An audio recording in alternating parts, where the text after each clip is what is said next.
Hello, these are artificial intelligence-generated voices, but the words read were created solely by humans using artificial intelligence for some of the writing, as well as Microsoft's Clipchamp to generate the voices and the podcast recordings.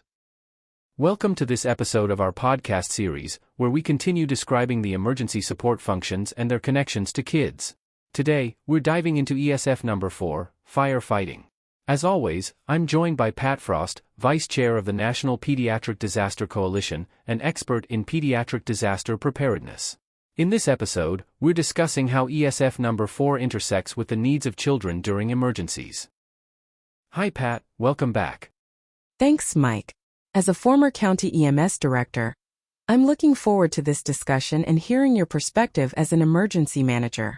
You bet, I've seen firsthand how crucial fire agencies are, not just when it is putting the wet stuff on the red stuff, but throughout the entire disaster continuum of before, during, and after bad things happen, like fires. It's not unusual for firefighters to be the first emergency responders on the scene, but the work of any community's fire service starts long before that moment. They are a discipline that lives and breathes the Incident Command System, ICS, thinking and preparedness, which are embodied in the emergency support functions. In my experience, proactive planning is key, especially when it involves our most vulnerable populations, like children.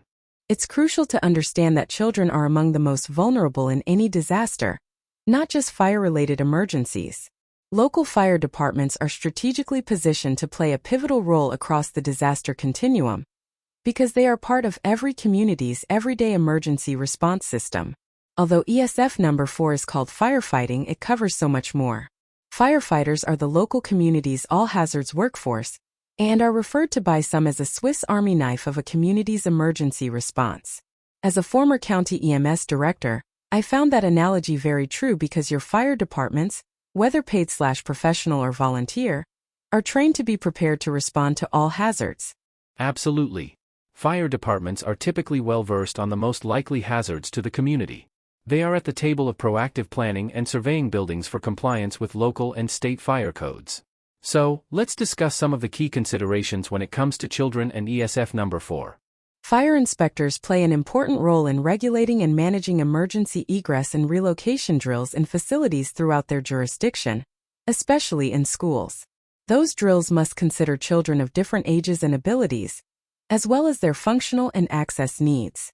In some communities, schools rely on fire personnel to evacuate children who require wheelchairs from evacuation staging areas or areas of refuge, if school personnel cannot manage due to stairs or elevators.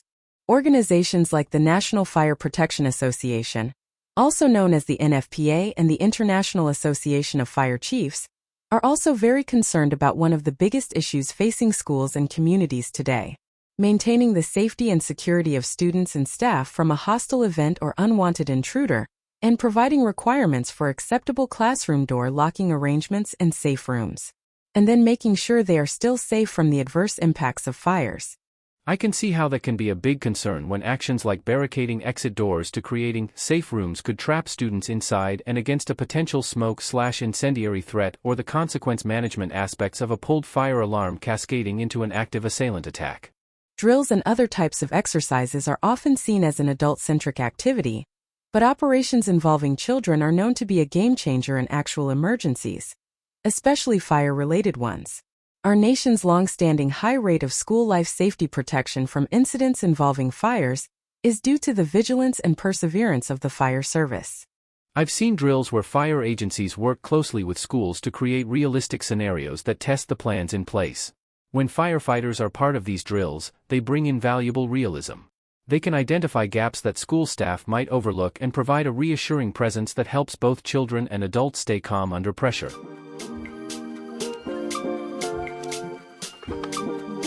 Welcome back. Pat, where else can the fire service and firefighters help increase preparedness, prevention, and protection to benefit kids? One way is that the firefighting community can be a strong driver of emergency preparedness when they engage in school and daycare safety fairs. These events are excellent opportunities to educate children, teachers, and parents about fire prevention safety and what to do in an emergency. Additionally, specialized training for firefighters on evacuating children with disabilities, ensures that no child is left behind during an incident. It's about building a culture of safety and preparedness from a young age. The U.S. Fire Service has had a long legacy of teaching children about fire safety. Fire Prevention Safety Month is held every October. During that month, for example, many local fire departments come to school classrooms to teach children what they need to do to stay safe in the event of a fire. Firefighters are trusted figures in these communities, which really helps when delivering these critical messages. That community trust factor positions them as key leaders in disaster preparedness. The partnership between fire agencies and schools is crucial as well. Local fire leadership who can promote safety initiatives in schools and childcare centers that can focus on safety, ensuring that children and staff know how to minimize risks. This is especially true in more rural and urban wildland interface communities, where the threat of wildfire is significant. Fire agencies can work with local authorities to promote fire-resistant building practices, create defensible spaces, and educate residents on reducing fire hazards around their homes. In my community, fire departments are known to conduct annual evacuation drills in the urban wildland interface areas. In my town, not only do the firefighters visit our school classrooms in bunker gear like shown in our social media post picture, to help kids recognize them as lifesavers, but they take class trips to the fire station to see all of the work which goes into fire protection and prevention. That prevention education can make all the difference.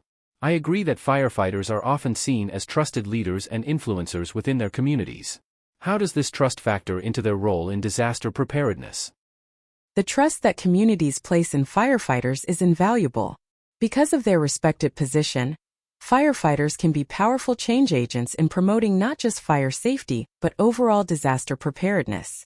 When firefighters speak, people listen.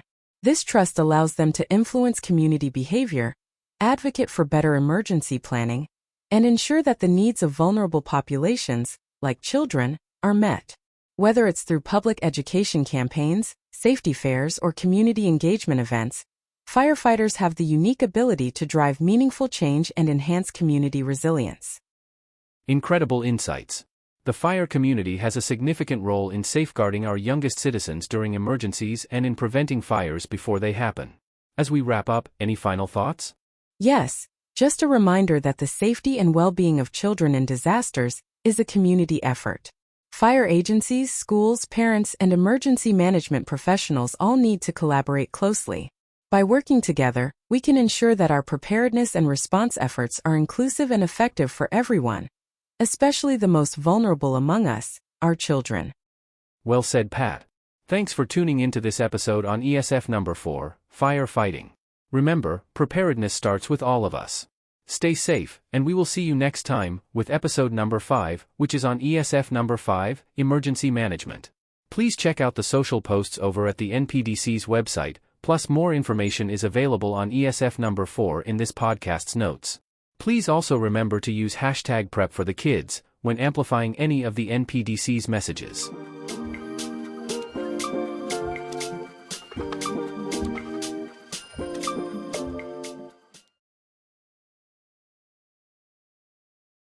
Please visit us on the web at npdcoalition.org. Our vision is to support the development of a unified medical and health emergency management community to prepare, respond, and recover from emergencies and disasters.